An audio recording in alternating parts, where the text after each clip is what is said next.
Hello everybody, it's Primetime Moff here with your retro review for 1997, and this week I want to talk to you about Bonecrusher.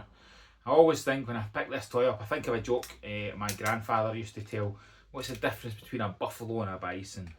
You can't wash your hands in a buffalo. Nearly screwed the joke up. So, I picked this one because it's kind of a good, kind of fun transformation, and you know, I don't have a lot of this line of the Beast Wars. As much as I do love Beast Wars, and you'll hear me talk about my love for it in the next few weeks, my real love is for Transmetals. That's my favourite part of Beast Wars, is the Transmetal era.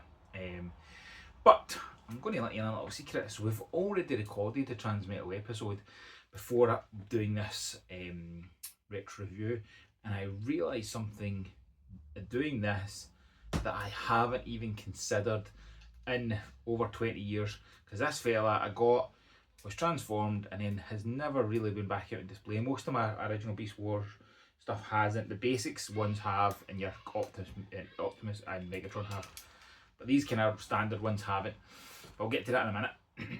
What I do love about the Beast Wars, and I talked about this in the basics last week, is the level of paint application. This has got a nice silver tint to it. If I bring it up close, you should be able to see it. A silver tint across its top and down its face just gives it a little extra bit of detailing. So let's transform this bad boy and let's have a chat about him.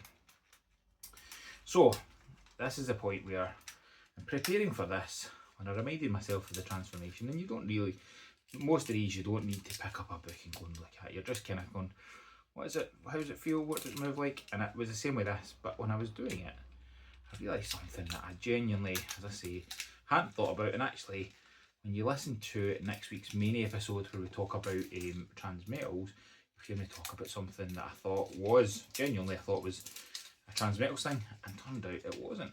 I do not remember that. So anyway, so that is something that once you, and again this is very different to G1, this is something that was in G1, but it was only in it was more obvious in G1. Let's grab something just to kind of give an example.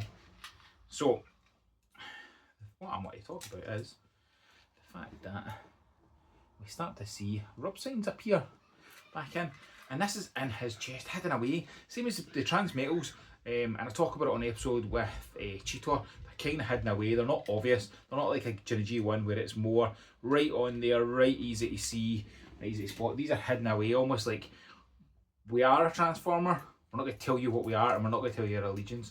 I kind of like that, as properly back into the disguise element of it. And he has been in robot mode for probably close to 20 years.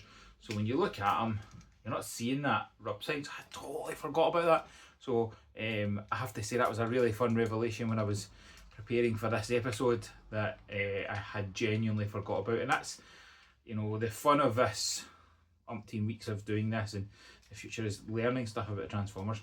So here we have an absolute beast of a figure. He's just mad. He's got a rocket that he shoots out of his mouth. It's absolutely crazy.